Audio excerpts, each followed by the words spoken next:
Well, everyone, untuk menutup topik satu kita tentang vocabulary building atau word formation pada hari ini, topik yang pertama ya, bukan pertemuan, tapi menutup topik yang pertama.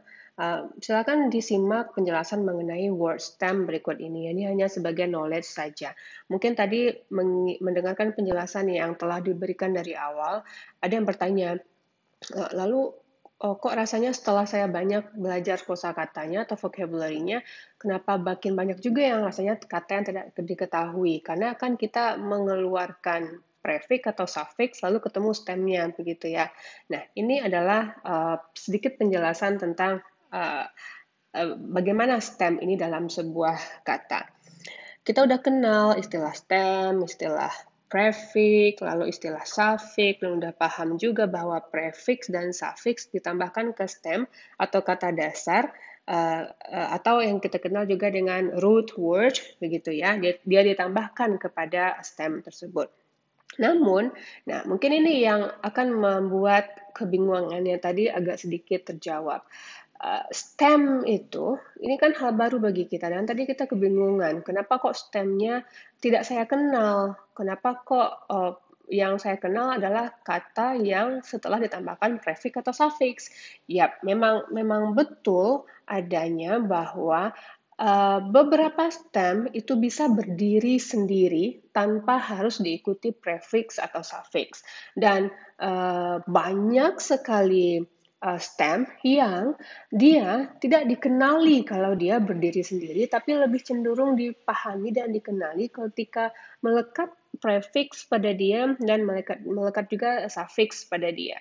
Nah, oleh sebab itu tadi mungkin ada agak bingung, kenapa kok stemnya saya nggak tahu, tapi kalau setelah ditambahkan prefix atau suffix saya tahu. Nah, itulah kesimpulannya bahwa ada beberapa kata stem yang bisa berdiri sendiri dan dia memiliki makna, dan ada beberapa kata juga stem, dan ini banyak sekali stem yang cenderung lebih memiliki makna dan kita kenal setelah ada prefix dan setelah ada suffix. Nah, mana contoh kata itu? Kata yang bisa berdiri sendiri dan memiliki makna itu dua dari beberapa contoh stem yang saya sebutkan tadi itu adalah act dan formed. Nah, dua kata ini tanpa adanya prefix dan tanpa adanya suffix dia memiliki arti. Act yaitu artinya bertindak, dan form artinya membentuk tanpa harus ada prefix dan suffix di dalam atau melekat pada stem ini. Namun, seringkali juga bahkan banyak stem itu hanya dapat digunakan dan ada maknanya jika stem tersebut dalam kombinasi dengan prefix atau dengan suffix. Iya, banyak yang seperti ini. Makanya nggak familiar kita dengan stem. Kita familiarnya setelah ditambahkan prefix atau suffix. Mana contoh kata atau stem yang begitu? Nah, kata yang seperti itu kasusnya adalah contohnya saya ambil satu date. Date. Ini kan nggak familiar sama kita.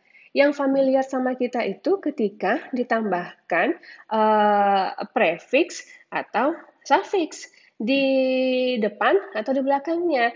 Nah, jadi contohnya kalau di kata stem ini, di suffix stem ini kita tambahkan prefix,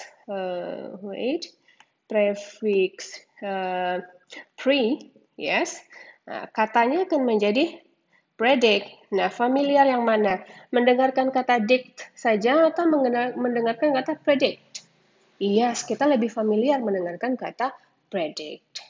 Oke, inilah dia, melekat dia dan lebih ada maknanya dan lebih familiar dengan kita.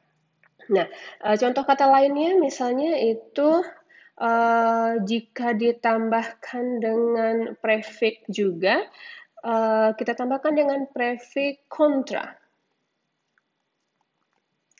Kontra. Kalau ditambahkan di depannya kan prefix ya, prefixnya adalah kontra, jadi katanya adalah contradict. Oke, lebih familiar yang mana? Mendengarkan kata dict saja atau dengan contradict?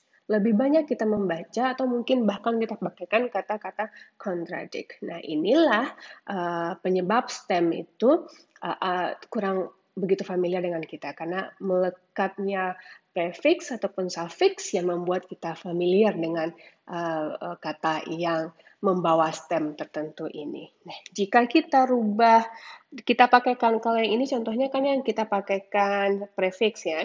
Kalau kita pakaikan suffix, misalnya saya pilih untuk suffix di belakang dict ini adalah iont.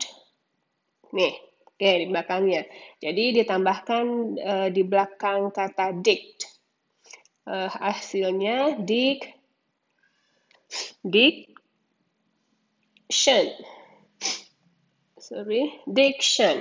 Nah, lebih familiar menggunakan kata diction, ya kan, daripada kata dict saja. Nah, ini banyak sekali nggak familiar kita dengan diction ya, karena lebih sering dipakaikan dengan melekatnya prefix atau suffix. Nah, contoh lainnya misalnya ketika di kata atau stem dict ini kita tambahkan suffix or. Dia menjadi dictator.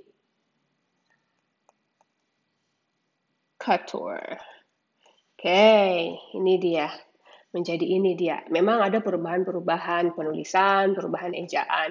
Namun itu kita nggak akan bahas karena ini bukan bahasan kita. Namun kita mesti memahami sebagai orang yang akan banyak membaca bahasan akademis atau artikel ataupun buku bahwa nanti kata-katanya itu akan banyak memakai prefix ataupun suffix. Nah, tindak lanjut kita setelah menyadari bahwa ada banyak prefix yang dengan makna yang berbeda pula, ada banyak suffix dengan variasi part of speech yang berbeda pula. Lihat kembali lampiran yang saya berikan pada langkah di materi sebelumnya itu yang ada PDF tentang stem, prefix, dan suffix untuk pegangan awal saja. Ya. Nah, di antara banyaknya stem itu yang akan saya perkenalkan adalah ada berapa ini? 1, 2, 3, 4, 5, 6, 7. Kalau kita pakaikan ini aja ya untuk stemnya, kan nggak tahu kita kata yang sering kita dengar sebenarnya apa. Kita pasti udah tahu dengan kata yang sering membawa ada antro, biop di dalam kata itu, atau crunch, atau duct, atau foot, lock, atau logi, atau fill. Kalau kita pakaikan stem saja, kan kita nggak tahu apa ini.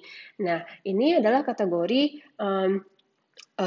stem yang cenderung melekat mungkin pada suffix atau pada prefix sehingga ada makna utuh yang sering kita dengarkan dalam interaksi bahasa Inggris kita.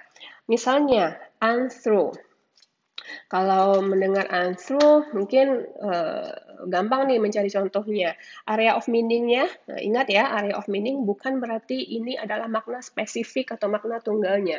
Tapi jika ada suffix atau prefix yang begini, berarti areanya atau kerangka general artinya adalah seputaran man atau mankind.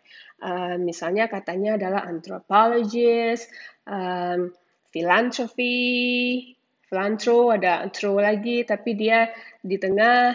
Kalau yang antropologis, antronya di depan. Nah, variasi yang begitu. Dimanapun letak stemnya, tapi dia mengandung stem itu. Baik di tengah, seperti philanthropy, atau di depan, anthropologist, antro. Kemudian ada contoh yang lain, yaitu Bible, ya. Biography, Bible, itu area of meaning-nya adalah tentang book. Atau front, area of meaning-nya adalah time, berarti dia adalah tentang seputaran, dia menceritakan seputaran waktu begitu. Chronology, chronic, synchronize, ya kan? Dari satu stem dengan adanya suffix dan prefix yang bervariasi, maka kata baru terbentuk. Itulah yang namanya word formation. Kemudian pada kata dot yang lead area of meaning-nya, contohnya product, reduce, apalagi yang lain yang pakai production. Nah, termasuk pula yang membawa stem duct atau duct. Ada fort, yang area of meaning-nya adalah strong. Contoh katanya adalah effort, fortify, fortitude, dan ada kata fort ini di dalamnya. Area of meaning-nya adalah strong. Nah, mengetahui sedikit atau banyak stem, prefix, ataupun suffix itu dengan area of meaning-nya, ini akan mempermudah kita membaca sebuah artikel yang kita nggak punya akses untuk melihat kamus atau kita nggak punya akses ke hal yang membantu kita begitu selain diri kita sendiri. Jadi kita bisa pakaikan area dari makna sebuah stemnya, prefixnya atau suffixnya. Nah, yang terakhir ada log atau logi, misalnya phonology, prologue, and then catalog, and then for example zoology itu adalah area tentang speech, word, atau study, right? Nah, terserah nanti dia berada di sebagai suffix atau sebagai prefix atau sebagai stem atau stem dia, sorry. Lalu ada stemnya feel yang kalau kita artikan feel itu sendiri, area of meaning-nya adalah like atau love. Jadi jika ada kata philanthropy, philately, berarti someone or something that really love this, really like this. Right? Nah, ini dia. Kita nggak akan membahas ini atau mencari ini di dalam sebuah teks. No, I just want to introduce you that when you read a text, be aware that the words might be the combination among the stem, the suffix, and also the prefix. So from one stem, it could be it could produce more words because of the suffix in front of the stem and because of the prefix before the stem and because of the suffix after the stem. Okay, right. I think this is the last materials for topic 1 ya, vocabulary building, word formation.